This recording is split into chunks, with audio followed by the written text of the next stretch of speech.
Hey y'all, welcome to the Max. Today I'm showing y'all how I make my homemade root beer at home. It is so yummy. It is a treat that the kids absolutely enjoy, and it's actually way easier than you think. But there are a couple of things that you need in advance before you can make root beer, so we're gonna go over those right now. The first one is, this is called a ginger bug. This process is about a 5 to 7 day process to make your ginger bug. You will need to make this before you even consider your root beer if you want it to be carbonated, and we do like ours carbonated. So this is basically fermented ginger. The ginger I dug up from our raised beds. I did not peel those. I chopped those up into small pieces that you can see. I put them over in my half-gallon jar with warm water and put 2 tablespoons of water in there and shook it up really nicely. Gave it a very nice shake. The second day I added 2 more tablespoons of sugar and again just gave it a little shake. I repeated that on day 3, 4, and 5. By my 5th day, I absolutely had activity going on over at my ginger bug, and I'm actually going to bring this camera a little bit closer and let y'all know this is actually not even an airtight container. It is a mason jar, but it is still fermented enough to cause carbonation, which you can even hear in the mason jar. So you see I already have little bubbles. Those are good signs that my ginger fermentation is very active. I'm going to open this up, and it did give a little bit of a hiss. The activity going on in there. Now I have been doing this for several weeks now. The outside of my jar has gotten a little nasty, so I'm just going to clean that up. It's probably from the things that have gathered in my rim, so I'm just going to give this a quick wash. But you see how this is very active. When I feed this periodically, I just grab a little bit of sugar, and I want you guys to watch how active it is.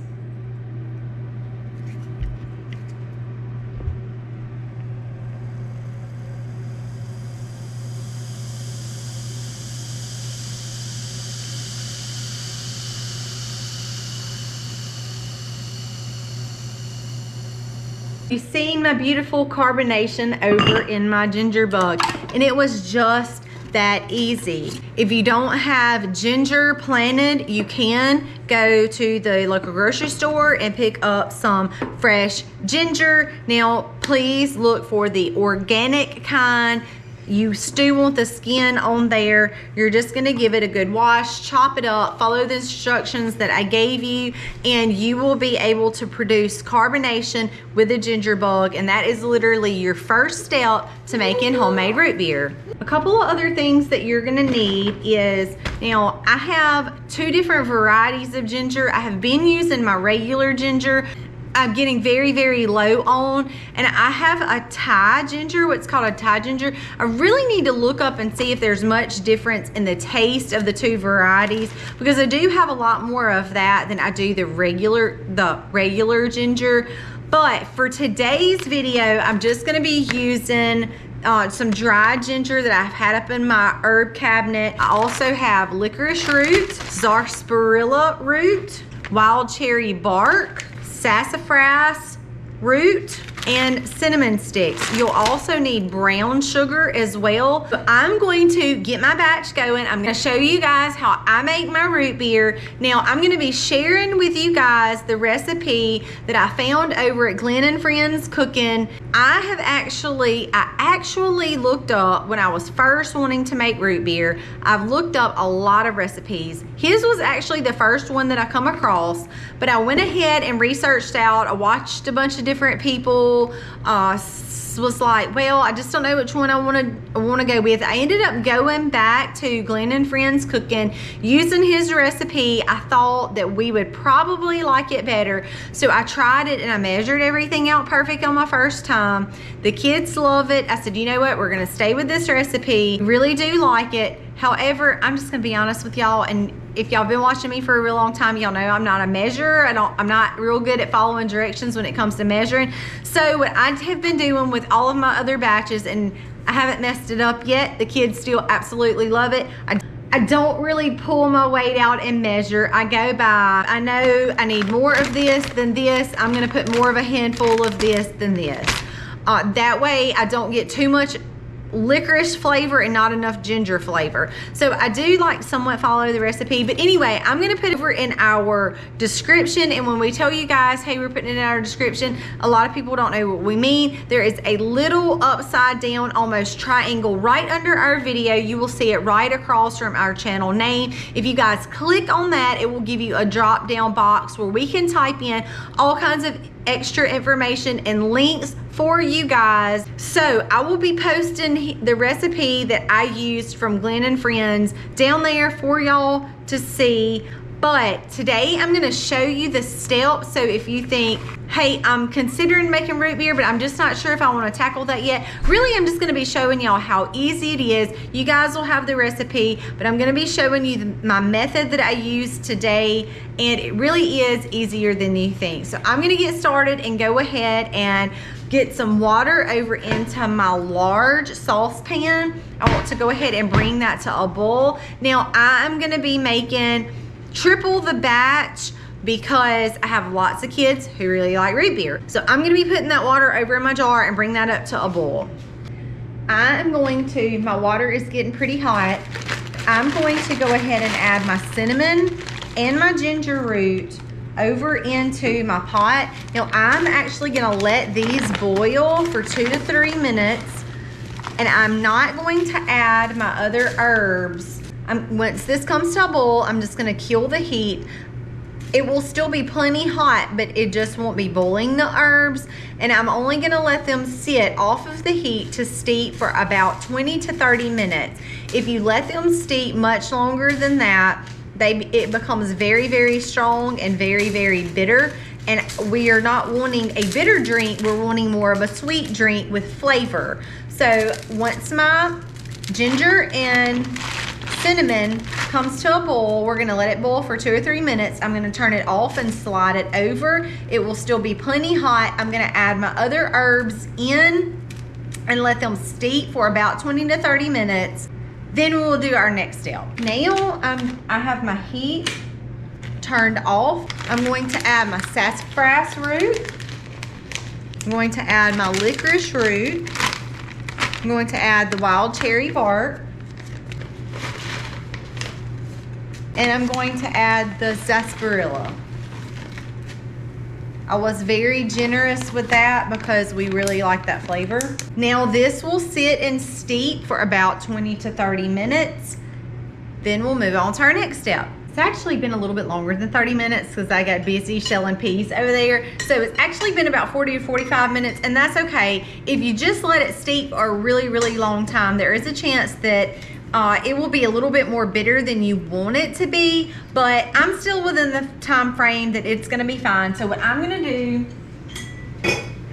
is actually have a gallon jar here and a strainer, and I'm just going to take my measuring cup and scoop over, and this smells, it already smells like root beer. It already has such an amazing aroma to it.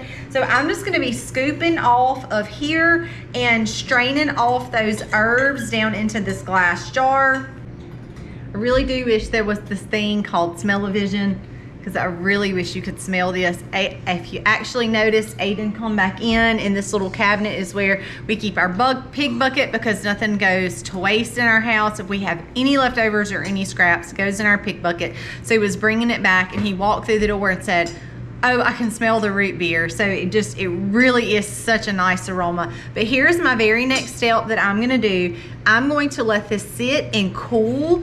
And when that happens, actually there's a sediment that forms in the very bottom of the jar. So once this cools down, I'm gonna leave it for about another hour because I have several more chores to do. So I'm just gonna cover it up. I'm gonna let it sit and cool off. Then I'm going to show you guys how I pour this off and it leaves that sediment in the bottom. I don't want to bottle that up. Then that's when we will add a couple of different things that I'll go over with you guys that I do with my root beer. This is also something that I have done one other time. I'm not suggesting you do it. You'll make your own choice, but this is one of the things that I have done. I have all of this left over.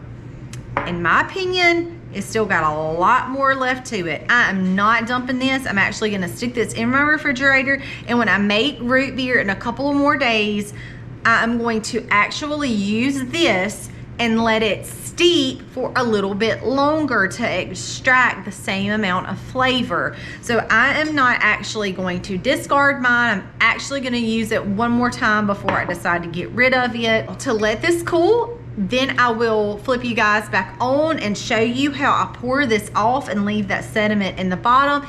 Then we'll finish up our steps of making our root beer as soon as this cools down. All right, y'all, my liquid has cooled down. See the beautiful color of the liquid, but now I just want to very carefully pour off this liquid, and it will leave behind a sludge in the bottom, which I'm gonna show y'all exactly what I'm talking about. Then I'm gonna go ahead and add my brown sugar, a pinch of salt, my vanilla, my ginger bug for carbonation over into this before I bottle this up. After I bottle it up, it will ferment on the counter for a couple of days until I get it at the carbonation level that I want it, and then we will stick it in the refrigerator and drink on it daily. So here's the sludge left behind that you can see down in the bottom. And that's what I don't want in my root beer bottles. So I'm gonna go ahead and add my other ingredients.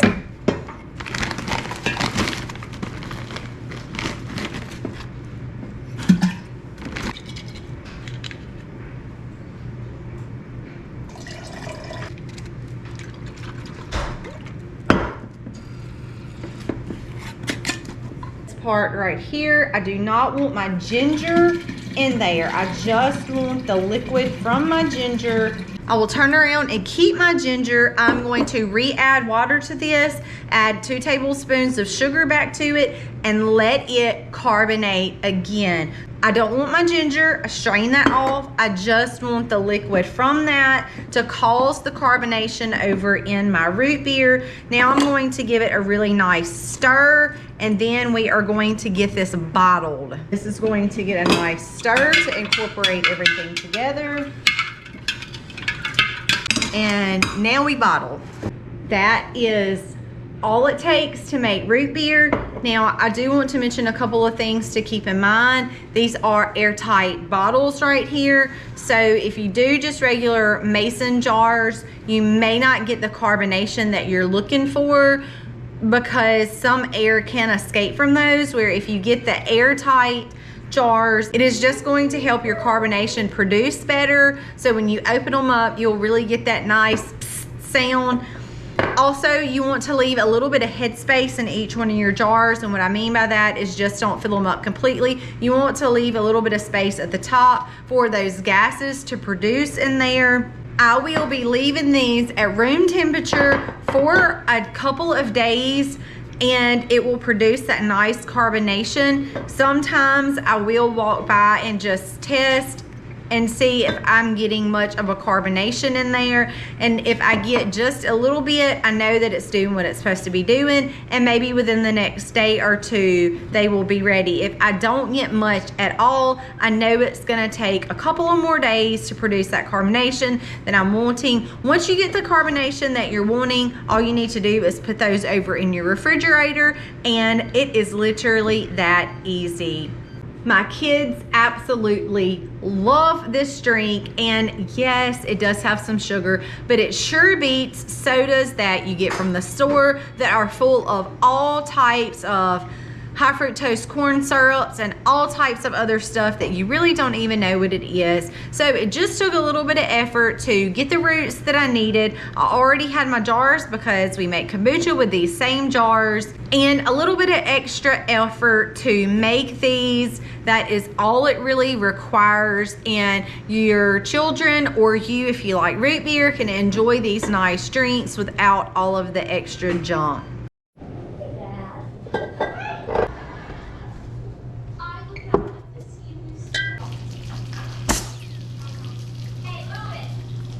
What's coming up? Why?